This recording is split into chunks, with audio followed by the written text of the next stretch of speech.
The Maha Kumbh Mela, the world's largest gathering, draws millions of devotees from across the globe for a unique spiritual experience. Among the most revered participants are the Naga Sadhus.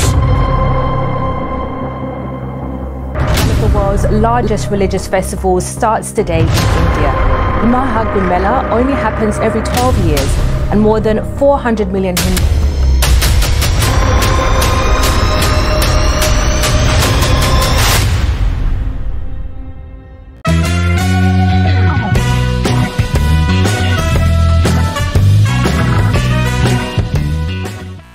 Hello guys, good morning. তো আজকে আমরা অনেকদিন পর একটা নতুন blog নিয়ে start করলাম।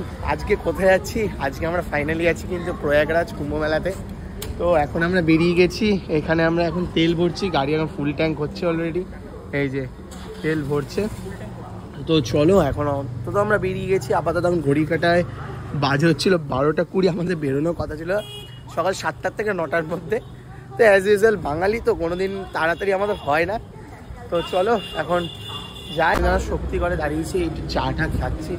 আর এদিকে যা পরিস্থিতি শুনছি, এই কাকু এখন ফিরলো এর থেকে প্রয়াগরাজ থেকে। তো চলো এখন কিছু স্ন্যাক্সটা কিছু খেয়ে নিই তারপরে গাড়িতে উঠে দুর্গাপুর থেকে আঙ্কেল আন্টিকে তুলবো। ততক্ষণে স্টেডিয়াম থাকবো। ফাইনালি আমরা এখন দুর্গাপুর পৌঁছে গেছি। আর শক্তি করে তখন দোসা খেয়েছিলাম, দেখেছি, বাট খাবারটা আমি দেখাতে ভুলে গেছি। তো যাই হোক, ওখানে দেখলে একটা ফ্যামিলি গেছিলো, প্রয়াগরাজ থেকে ফিরছে। একটু তো ভয় লাগছে, প্রচন্ড পরিমাণে ভিড় বলছে। যাই হোক, ওভারঅল এক্সপিরিয়েন্সটা কেমন হয় তোমাদেরকে সবটাই শেয়ার করব।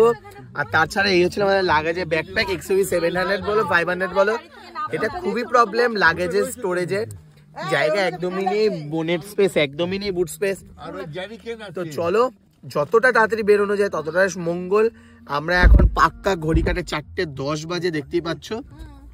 তো চলো এখন রাস্তায় কোথায় দাঁড়াবো ঠিক নেই, একদম মানে যতটা টেনে চলা যায়, যতটা তাড়াতাড়ি চলে যাওয়া যায় ততটাই মঙ্গল। এখানে ব্যাগ ট্যাগ নিয়ে কিছু বালিশ টালিশ নিয়ে নিয়েছি। এদিকে চলো এবার যাওয়া যাক। স্টে টিউনড, ব্লগটা অবশ্যই ভালো লাগবে, দেখতে থাকো। আর যদি চ্যানেলে নতুন হয়ে থাকো, do subscribe please, like share comment, আর ব্লগে তোমরা সাথে থাকো। তো বন্ধুরা, আমরা এখন কিন্তু ধানবাদ ক্রস করে হাজারিবাদের দিকে এগোচ্ছি। হাজারিবাদ দিকে এখান থেকে 105 কিলোমিটার। তো এই হচ্ছিল পেট্রোল পাম্প, জিওর পেট্রোল পাম্পটা। আর এখানে একটা ক্যাফেতে দাঁড়িয়েছি কিছু খাওয়ার জন্য। আমি চা অর্ডার দিয়েছিলাম, চা খাই। চলো, চাটা মনে হচ্ছে হয়ে গেছে আই থিঙ্ক। আর শপটা একবার ফলো করো, কতটা সুন্দর সাজানো। আর এদিকে আমার চাটা, এই যে আমার চা। এইটাতে না, ওই পাশেরটা। হ্যাঁ, আরাম সত্যি। জিঞ্জার টি নিয়েছি, ঘুম পাচ্ছিল গাড়িতে। আর রাস্তায় জ্যাম আছে গাইস, সত্যি জ্যাম আছে। মোটামুটি ক্রসিংগুলোতে জ্যাম পাচ্ছি। তো চলো এখান থেকে চাটা খেয়ে বেরোবো। আর ডাইরেক্ট আই থিঙ্ক একেবারে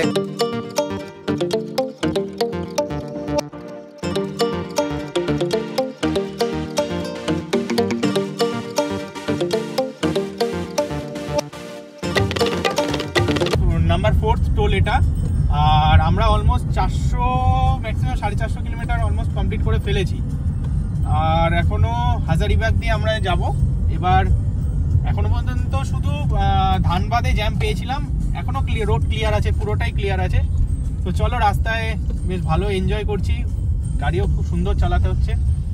আর সামনে যদি কিছু ভালো ইন্টারেস্টিং কিছু পাই অবশ্যই তোমাদের ভিডিও দেখাবো। Stay tune. বন্ধুরা, আমরা এখন কিন্তু যে রুটটা দিয়ে মেনলি যেটা দিয়ে আমরা যাব, মানে যাওয়ার কথা প্রত্যেকটা মানুষ যাচ্ছে, যেটা একদম ডাইরেক্ট প্রয়াগরাজ বেনারস হয়ে প্রয়াগরাজ ঢুকাচ্ছে, ওটা ছিল মেন রাস্তা। বাট আমরা হাজারিবাদের 54 কিলোমিটার আগের থেকে একটা লেফট টার্ন নিয়ে সার্ভিস রোড ধরে কিন্তু আমরা আন্ডারপাসের তলা দিয়ে রাইট টার্ন নিয়ে আবার লেফট টার্ন নিয়ে সিধা একটা এরকম রাস্তা যাচ্ছে, ওই রাস্তা দিয়ে যাচ্ছি। কারণ এই রাস্তায় 100 কিলোমিটার ঘুরন্তি পথ। তাহলেও আমরা জ্যামটা অ্যাভয়েড করার জন্য আমরা কিন্তু 100 কিলোমিটার ঘুরেই যাচ্ছি। এই 100 কিলোমিটারের বেশি হবে। এই যে ম্যাপটা দেখুন, এই হচ্ছিল ম্যাপ। তো চলো আমরা যেখানে যাব, যদি জ্যাম না পাই, যদি এই রুটে যাওয়া সম্ভব হয়ে থাকে, তাহলে অবশ্যই আপনাদেরকে সাজেস্ট করবো এই রুটটা দিয়ে আপনারা যান।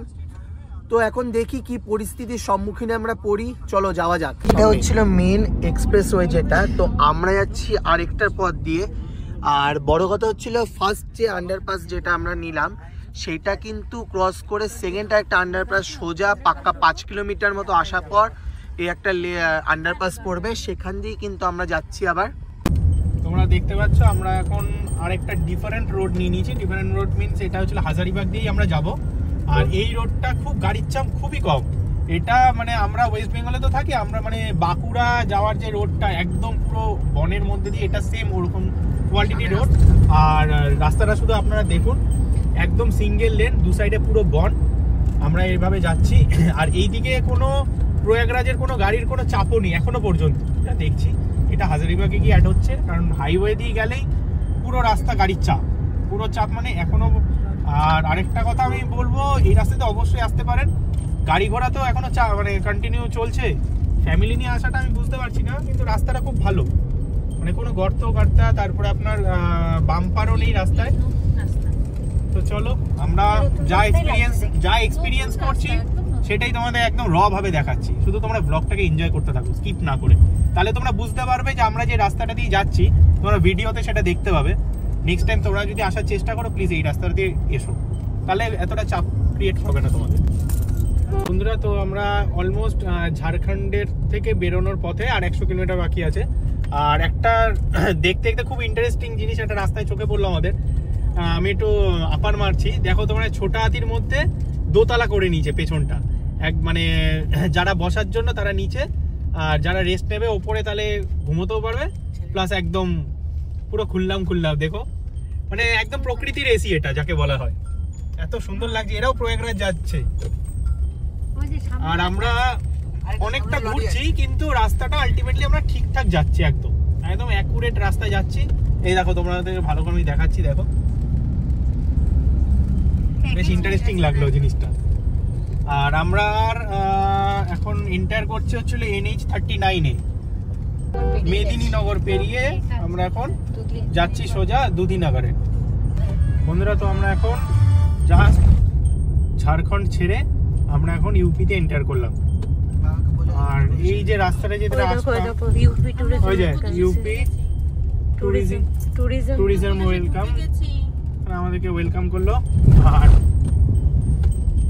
যতটা ভাবে ক্লিয়ার আসলাম, এইটুকু রাস্তাতে পুরো আমাকে থাকওয়াট করে দিল, একদম পুরো মানে একদম টায়ার্ড করে দিল আমাকে।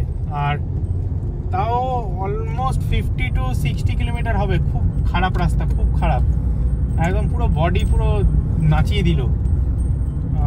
চলো একটু টানা যাক, যতটা পারবো টেনে দেবো, ঠিক আছে।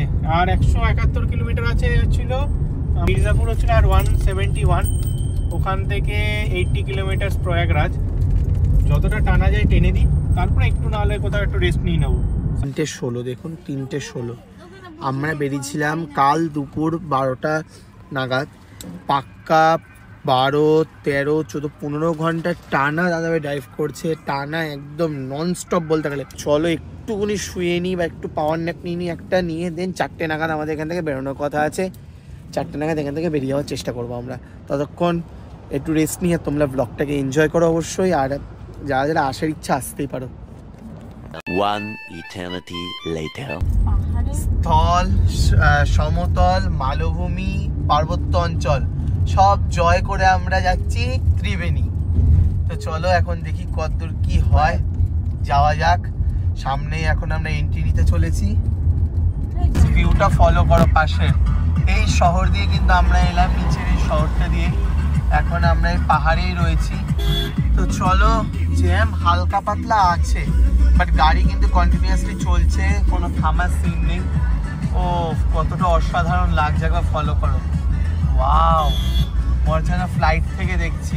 দূরে এই যে ব্যারিকেডগুলো দেখছেন, ঠিক আর 4-5 ঘন্টা যদি অতিরিক্ত পরিমাণে ভিড় জমতে থাকে, দেন রাস্তা কিন্তু টোটালি ক্লোজ। যতক্ষণ না সামনে ক্লিয়ার হবে ততক্ষণ এই গেট কিন্তু খুলবে না। তো এখন যাই হোক, ফাঁকাই আছি এখন আমরা বলতে গেলে। এই হচ্ছিল এখন 93 কিলোমিটার বাকি আড়ালঘাট। দেখি এখন কতক্ষণে পৌঁছাতে পারি। সবাই বলেছিল ওয়ার্ল্ড বিগেস্ট ট্রাফিক হিসাবে 300 কিলোমিটার। আমাদের হয়তো কপালটা ভালো, তাই জন্য আমরা অতটা জ্যাম পেলাম না। তো যাই হোক, চলো এখন আমার দাদাকে দেখুন না, একদম কন্টিনিউয়াসলি ও একদম মানে বলতে গেলে একদম পুরো মুরগি ঝিমানোর মতন ঝিমাবে এখন বলতে গেলে। হ্যাঁ, তো কিছু করার নেই। এখন যদি জ্যাম এড়াতে হয় একটাই টাইম, ভোর ঢোকো বা মাঝরাতে ঢুকে যাও, একটাই টাইমে। 2000 years later. গাইস, আর মাত্রই আমরা বলবো এই সংখ্যাটাকে, 2 ডিজিটে এসছি অলরেডি আমরা। কত? 79 কিলোমিটার 2 hours 2 minutes। তো সবার এক্সপিরিয়েন্স কেমন? আমি বলবো তো আমার ড্রাইভিং এক্সপিরিয়েন্সে তোদের কেমন লাগবে সেটা বল। তোর ড্রাইভিং সেন্স ভালো, ওই ঠিক আছে, এভারেজ চলে যায়। অত বেশি তেল দিলে পরে আর চলবি না। আপাতত অতটা পরিমাণে জ্যাম বা ভিড় নেই এখনো এই টাইমে। তো চলো এখন পরিস্থিতি কি দাঁড়ায়। এই একটা সিম্বল, একটা গেট টাইপস রয়েছে, কিসের গেট এটা? টোল ফোল। আচ্ছা, এইটা আমাদের তাহলে 6th toll, last toll. I think এটাই আমাদের লাস্ট টোল হতে চলেছে। তো চলো যাই। স্টার্ট হয়নি, টোল স্টার্ট হয়নি। ও লোড টোল স্টার্ট হয়নি, টোল কাটলো না, জানি না কেন, কিছু না, হয়তো সরকার লোক বসে আছে, সরকার ফ্রি করে দিচ্ছে আজকের জন্য। আমরা খুব ভিভিআইপি মানুষ, তো যাই হোক, আমরা পশ্চিমবঙ্গ থেকে এসেছি, আমরা গর্বিত এত দূর পৌঁছেছি তাড়াতাড়ি। তো চলো এখন ঘাটে যাই আগে, 100 কিলোমিটার বেশি চড়ে। আমরা এখন কিন্তু আবার পেট্রোল ভরতে দাঁড়িয়েছি। আমরা 3rd টাইম আমরা পেট্রোল ভরে রাখছি। জানি না সামনে কি পরিস্থিতি, যদি জ্যাম থাকে ওই জন্য একটু পেট্রোলটা তাও ভরে রাখছি, সরি ডিজেল। তো 2010 টাকার মতো এখন ভরছি। আর তার আগের বার ভরেছিলাম 3000 সামথিং, তার আগে ভরেছিলাম 5050 টাকা। না 30-35 কিলোমিটার আছে, অলমোস্ট চলে এসেছি। আর 30-35 কিলোমিটারটা গায়ে লাগছে না। ওর প্রচণ্ড পরিমাণে ঘুম পাচ্ছে, ও পুরো ক্লান্তি হয়ে রয়েছে। তো যাই হোক, তেলটা এখন ভরে নিই, ভরে তোমাদের সঙ্গে দেখা হচ্ছে আবার। 1 eternity later. এট লাস্ট আমরা ত্রিবেণী সঙ্গমে পৌঁছেছি, একদম আড়েল ঘাট। এই যে পাশে দেখতেই পাচ্ছেন, মানে এটা একটা গর্বের বিষয় বলতে গেলে। সত্যি মানুষ 3-4 দিন নাকি জ্যামে দাঁড়িয়ে, এত তপস্যা করে, এত কষ্ট করে নাকি তারা আজকে এই স্থানে আসছে, শুধু তার পুণ্য করতে, স্নান করতে। আজকে বলতে নেই, আজকে এখনো জানি না, এখনো 15 কিলোমিটার দেখাচ্ছে আপাতত। যদিও সম্পূর্ণটা সাকসেস হয়ে থাকে এই আমার দিদির জন্য আর দাদার জন্য। জাস্ট ভিউটা চেক করো, সত্যি মানে অসাধারণ বললেও কম। একটু নোংরা আছে, তবুও ঠিক আছে। এত লক্ষ কোটি মানুষ আসছে, তাও ইউপি সরকার এতটা সুন্দর ব্যবস্থা নিয়েছে, এত সুন্দর ম্যানেজ করছে, এত সুন্দর সবকিছু অ্যারেঞ্জমেন্ট করেছে। সেক্টর 24-এর আমরা রয়েছি। যাই হোক, মানে সত্যি খুব ভালো লাগছে, একটা আলাদাই ভাইবস লাগছে, খুবই অসাধারণ লাগছে। তো চলো শেষ পর্যন্ত কি হয় সবটাই তোমাদেরকে আপডেট দেব। ততক্ষণ ব্লগে থাকো, অবশ্যই ভালো লাগবে।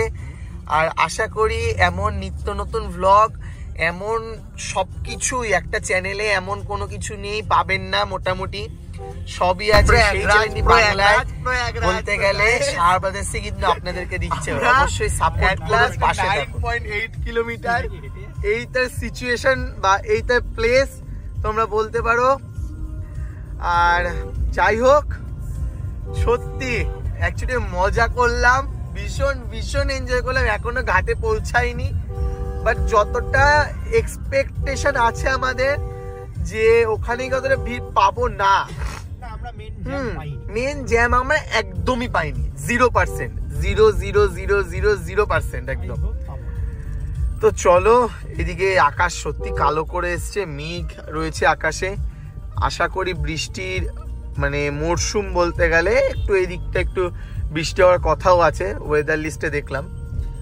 তো ওভারঅল ভালোই লাগছে। এদিকে সেমন জ্যামও দেখছি না, কিছুই নেই। টোটালটা বাইরে যা দেখছি সিচুয়েশনে, মানে ম্যাপে যা দেখছি, টোটালটাই বারাণসী, গয়া, ঠিক আছে, এই চত্বরটা পুরো জ্যাম। মানে প্রয়াগরাজের ভেতরে যদি একবার এন্টার করে যান, আশা করি আপনারা কোনো মানে পুরো হাসিল ফ্রি হয়ে পুরো জায়গাটা ঘুরবেন, সুন্দর মতো স্নানও করতে পারবেন। আর আমরা কন্টিনিউ মানে আমি কন্টিনিউ ড্রাইভ করছি তো, যার জন্য আমার টার্গেট ছিল ভোর ভোর ঢোকানো, কিন্তু ইম্পসিবল সেটা। আমার মানে বাড়ির থেকে এটা 890 কিলোমিটার অলমোস্ট, তারপরেও আমরা 100 কিলোমিটার আমরা ঘুরেছি।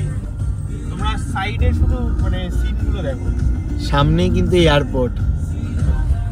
হ্যাঁ, তো 890 কিলোমিটার কন্টিনিউ আমি ড্রাইভ করেছি, নটা যোগ। ফাইনালি এখন আমরা কুম্ভ মেলায় প্রবেশ তো করে গেছি আড়িয়াল ঘাটের এখানে। এই হচ্ছিল তার পার্কিং, খুব একটা কিন্তু ভিড় নেই। বারবারও বলছি, এখানে কিন্তু সব আমরা সব কিছু নিয়ে নিলাম, যা যা নেওয়ার হয়, ব্যারেল, জামা কাপড় সব কিছু। এদিকে দাদাকে ভাড়া করে নিয়েছি আমরা, 150 টাকা করে নিল।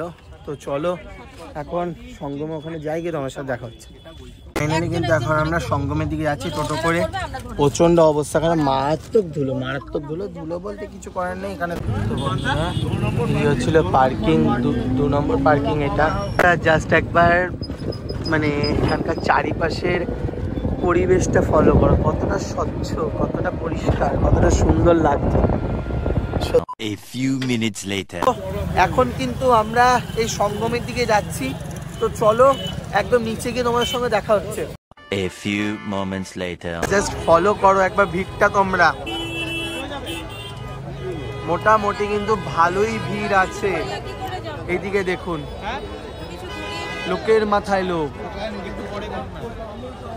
এই ভিড় কি দেখুন, মানে মুখের ভাষা নেই। গিঞ্জি গিঞ্জি দেখুন, সব কিন্তু এইদিকে বলতে গেলে সব বোট রয়েছে। আর এইদিকে মানুষ দেখুন, কয়েক কোটি কোটি মানুষ। ওই মাথায়, এই মাথায়, এই মাথায় কয়েক কোটি কোটি মানুষ। আমরা কিন্তু এই সঙ্গমের দিকে এগোচ্ছি স্নানের জন্য। এই হচ্ছিল কুম্ভ মেলা পরিস্থিতি। ওই দিকের জায়গা পুরো ফাঁকা, পার্কিং থার্কিং, খালি এই দিকের যা ভিড়, অস্বাভাবিক কিন্তু ভিড়। এখন আমরা এই নৌকোর দিকে যাব, দেখে বোট নিয়ে তারপরে এখন যাব। চলো চলো যাই। তোরা বক্তব্য হচ্ছিল আমার মারা সঙ্গমেই স্নান করবে, না যমুনায় করবে, না গঙ্গায় করবে, না সরস্বতীতে করবে।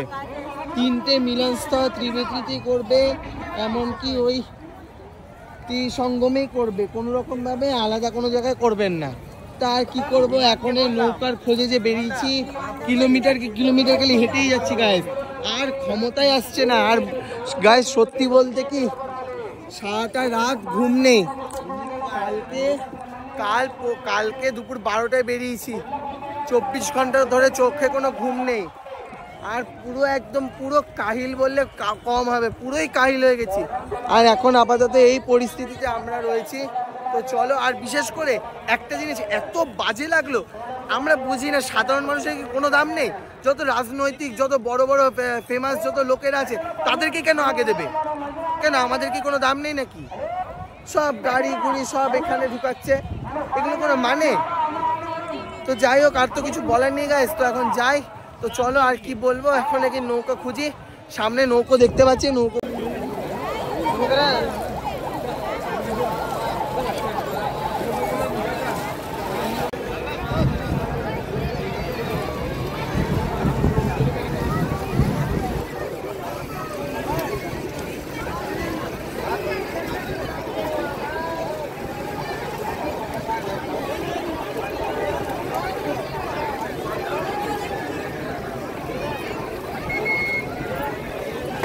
at last ফাইনালি কিন্তু আমরা এই গঙ্গাতে পা রাখছি।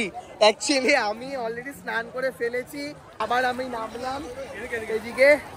তো ভিড় আছে, বলবো না নেই, বাট মানুষ যে পরিমাণে প্যানিক অ্যাটাক হয়ে গেছে, যে পরিমাণে প্যানিক অ্যাটাক আছে, যে কুম্ভে এই হয়েছে, কুম্ভে ওই হয়েছে, ওই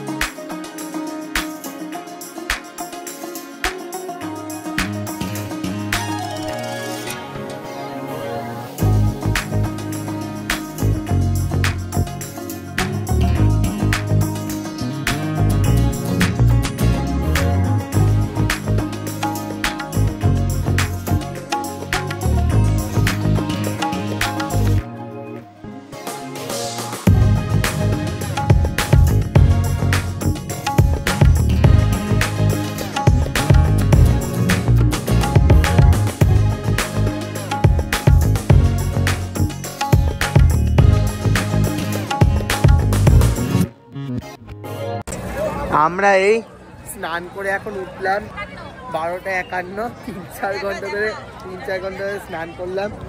এই দেখুন একটা সেজে ফেলেছে, কি সব জানো তো। ওভারঅল সবই ঠিকই রয়েছে এখনো পর্যন্ত, সব ঠিকঠাকই মিটছে, বাট একটা শখ পূরণ হলো না, সঙ্গমে যেতে পারলাম না। বাট ঠিক আছে, সঙ্গমে না যেতে পারলে একদম সঙ্গমে আগে যে স্নান করেছে একই তো জল, গঙ্গা, যমুনা আর সরস্বতী, 3টে জলের মিলাস্থান নিয়ে এটা ত্রিমাত্রিতে শুরু হয়েছে। যাই হোক, তো ওভারঅল সব কিছু ভালোই লাগলো স্নান টান করে।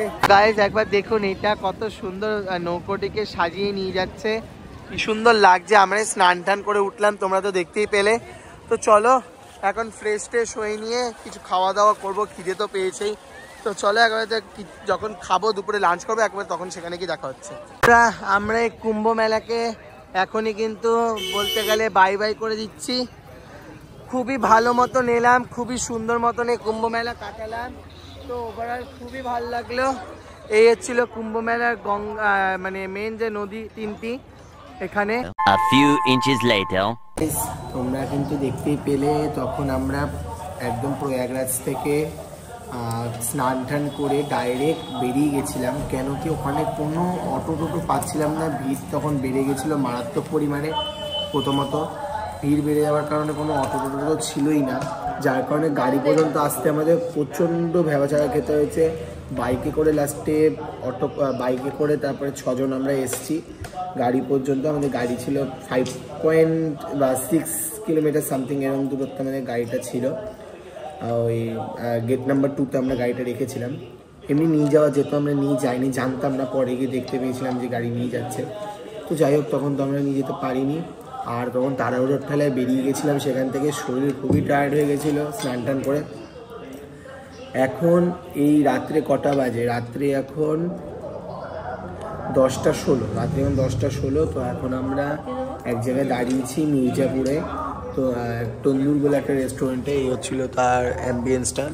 ওখানে একটু কিছু খাওয়া দাওয়া করি। সারাদিন কিচ্ছুটা খাইনি, কিচ্ছুটাই খাইনি। ওই যাই হোক, মোমো টোমো একটু খেয়েছি, মোমো আর ফুচকা খেয়েছি, মানে হেভি খাবার কিছু খাইনি। আমি খাইনি, কেকটা এখনো রয়েছে। হেভি খাবার কিছু খাইনি। তো যাই হোক, ওই খুচুর মুচুর খেয়েছি। খাওয়া দাওয়ার পরে এখন এই হার্ড ফুড খাবো এই রাত্রে এসে। খেয়ে দিয়ে গাড়িতে উঠেই ইচ্ছা আছে কোনো একটা হোটেলে স্টে করে আজকে নাইটটা থেকে নিয়ে দেন কালকে সকালে রিল্যাক্সভাবে বাড়ি যাওয়ার জন্য বেরিয়ে যাবো। তো চলো ব্লগটা দেখতে থাকো, ভালো লাগবে। A few moments later. Dinner হিসাবে আমরা অর্ডার দিয়েছি বাটার চিকেন, এদিকে রয়েছে কড়াই চিকেন আর নান, আর হচ্ছিল তন্দুরি রুটি আসছে। এখানে কিন্তু আমাদের বাটার নান চলে এসেছে, তন্দুরি রুটিটা আসবে। বাটার চিকেন একটু চেটে দেখলাম, হেভি লাগলো খেতে, সত্যি খুব খাওয়ার টেস্টটা আছে। চলো খেয়ে নিই। এদিকে আরও আসছে, এইদিকে আরেকটা নান চলে এলো, এই যে। চলো খেয়ে নিই, এখন খেয়ে দিয়ে যাবে ডাইরেক্ট তোমার সাথে দেখা হচ্ছে। তো গাইজ আমরা খাওয়া দাওয়া কিন্তু কমপ্লিট করলাম। এবার একটা রুম দেখবো, রুম দেখে একটা স্টে করবো আজকের দিনটা। তো চলো কোন রুমটা এখন নিয়ে আমরা সেটা দেখি, দেন তারপর তোমার সাথে কথা হচ্ছে। আমরা এখন নাইটে স্টে করছি এখন এই হোটেলটাতে। চলো ঢুকি। আর সত্যি বলতে আর একটুও টানছে না শরীর, একটুও, মানে খুবই খারাপ লাগছে। 1.5 দিন ধরে তো ঘুম নেই চোখে একদমই। এ হচ্ছিল হোটেলের রিসেপশনটা। চলো রুমে যাই, গিয়ে তোমাদের সাথে দেখা হচ্ছে। রুম নাইটে আমাদের এই একটা রুম ছিল, এসি দেওয়াই ছিল। ওভারঅল রাতে ঘুমটা ভালোই হয়েছে। আর এদিকে টয়লেট ছিল, ওয়াশরুমটা, আর 2টো রুম নেওয়া হয়েছিল। আমি দাদা আর দিদি একটা এটাই শুয়েছিলাম, আর আঙ্কেল আন্টি আর মা এটাই শুয়েছিল এই রুমটায়। সেম রুম এটা আর এটা। তো চলো একটু কিছু সকালে ব্রেকফাস্ট করবো, করে টান বাড়ির পথে রওনা দেবো। 6.5 hours later. গাইস এখন একটা মিষ্টির দোকানে দাঁড়িয়েছি মিষ্টি খাওয়ার জন্য। তো মিষ্টি একটু চাটা খাই, আগে চা খাবো, দেন তারপরে সব কিছু খাবো। আর এদিকে এখন মোটামুটি মির্জাপুর থেকে বেরিয়ে গেছি, বা মির্জাপুরে বেশিটা নেই। ওভারঅল জার্নি ঠিকঠাকই আছে, জ্যাম ট্যাম পাইনি। চাটা খেয়ে এখান থেকে ডাইরেক্ট বেরোবো। দেখ চাটা খেয়ে এখান থেকে বেরোবো, বেরিয়ে দুপুরে লাঞ্চের জন্য কোথাও তো একটা দাঁড়াবো। যতটা পারবো টেনে দেওয়া যায় টেনে দেবো। মিডিলে একটা জঙ্গলের সাইড আছে, জঙ্গলের সাইডে যতটা বেরিয়ে যাওয়া যায় ততটাই ভালো। তো চলো খাওয়া দাওয়া করি তারপরে। নিচের শহরটা কতটা ভালো লাগছে দেখুন, সত্যি কি অসাধারণ লাগছে না? ওই রাস্তাটা দিয়ে আমরা যাব, নিচের যে রাস্তাটা দেখছেন ওই রাস্তাটা দিয়ে আমরা যাব আবার। 2000 years later. এখন আমরা একটা লাঞ্চ ব্রেকে এসেছি। এখন কটা বাজে? লাঞ্চ ব্রেক দেখবে কটা বাজে, ঘড়ি কাটায় 5টা বাজতে 10। কারণ কি কিচ্ছু ছিল না, কিচ্ছু ছিল না বলতে কোনো হোটেল টোটেল তো পাচ্ছিলাম না। আপাতত একটা হোটেল পেয়েছি হাইওয়ের ওপরেই, যেমন খেয়ে নিই, খেয়ে দিয়ে দিন বেরোবো। সকাল থেকে মোটামুটি 200-250 কিলোমিটার মতো কভার হয়েছে। অ্যাকচুয়ালি কি এটা তো হাইওয়ে ঠিক না, ভেতরকার রাস্তা। চলো এখন কতদূর কি হয়। আপাতত কোনো জ্যাম তো পাইনি, মাঝে মাঝে একটু পেয়েছি। ওভারঅল জার্নি ঠিকঠাকই আছে। খিদে পেয়েছিল প্রচণ্ড, খাই এখন। আর যেতে যেতে কাল ভোর ধরে যাচ্ছি। আজকে আমাদের ডে 3 বলতে গেলে, কারণ পরশু দিনকে মানে 19 তারিখ গেছি আমরা। 19 তারিখে বেরিয়েছি দুপুর 12টা নাগাদ। আজ হচ্ছিল 21 তারিখ, আর 20 তারিখ মানে কাল ছিল। কাল স্নান টান করলাম, কালকে তো পৌঁছেছি। কালকে রাত্রে থেকে গেলাম মির্জাপুরে, টায়ার্ড হয়ে গেছিলাম প্রচণ্ড পরিমাণে। এখন তো বেরিয়ে গেছি, তো ঠিকঠাকই আছে জার্নি। এখন লাঞ্চটা করে নিই, করে গাড়িতে উঠবো, উঠে টান টান বেরিয়েও বাড়ির উদ্দেশ্যে। রাতে ডিনারের জন্য দাঁড়াবো। আর যা মনে হচ্ছে ভোর লেগে যাবে, ভোর হয়ে যাবে বাইরে উঠতে। তো চলো লাঞ্চটা করে নিই, আর যা যা নেবো তোমাদেরকে দেখিয়ে দিচ্ছি। এখানে কিন্তু আমরা চিকেন ললিপপ অর্ডার দিয়েছিলাম, আর দিয়েছি হচ্ছিল 1 প্লেট বিরিয়ানি আর রুটি আর ভাত। আর ভাতের সাথে প্লেন চিকেন, না চিকেন কারি দিয়েছি। তো ওগুলো খেয়ে নিই, জাস্ট ললিপপটা দেখালাম। তো চলো ডাইরেক্ট একদম ইয়ে থেকে দেখা হচ্ছে তোমাদের সঙ্গে বেরিয়ে। এটা ডিনারের জন্য কিন্তু একটা হোটেলে দাঁড়িয়েছি। এখন বর্তমানে ধানবাদ ঢুকছি, এখনও ধানবাদে আমরা ঢুকিনি। তো এখন ঘড়ির কাটায় 12টা বাজতে 5। এখনও এখান থেকে দুর্গাপুরের ডিস্টেন্স হচ্ছিল অ্যাপ্রক্স 195-200 সামথিং এরকম। আর 3-4 ঘন্টা মতো লাগবে, ঠিকঠাক আছে। আর দুর্গাপুর থেকে বিরোহীর দূরত্ব অ্যাপ্রক্স আমি 167-65 কিলোমিটার। তো চলো নাইটের ডিনারটা করি। নাইটের একদম সিম্পল খাচ্ছি, ডাল মাখানি আর ডাল তরকার, রুটি, একটা ভেজ রেস্টুরেন্টে। এখানে ওভারঅল ঠিকঠাকই আছে। তো চলো নাইটের ডিনারটাকে করে নিই, তারপরে তোমার সঙ্গে দেখি। এরপরে না আর ভিডিও করতে পারিনি, কারণ শরীর এতটাই টায়ার্ড হয়ে গেছিলো। আর আমরা বাড়ি ঢুকেছিলাম ওই ধরে রাখুন ভোর 5টার দিকে ঢুকে গেছিলাম। তো যাই হোক, ভিডিওটা যদি ভালো লেগে থাকে অবশ্যই লাইক, শেয়ার আর কমেন্ট তো করে যাবেনই কেমন লাগলো। আর যদি চ্যানেলে নতুন হয়ে থাকেন অবশ্যই সাবস্ক্রাইব করবেন আর বন্ধুদের মধ্যে ছড়িয়ে দেবেন। দেখা হচ্ছে নতুন একটা ব্লগে। আজকের জন্য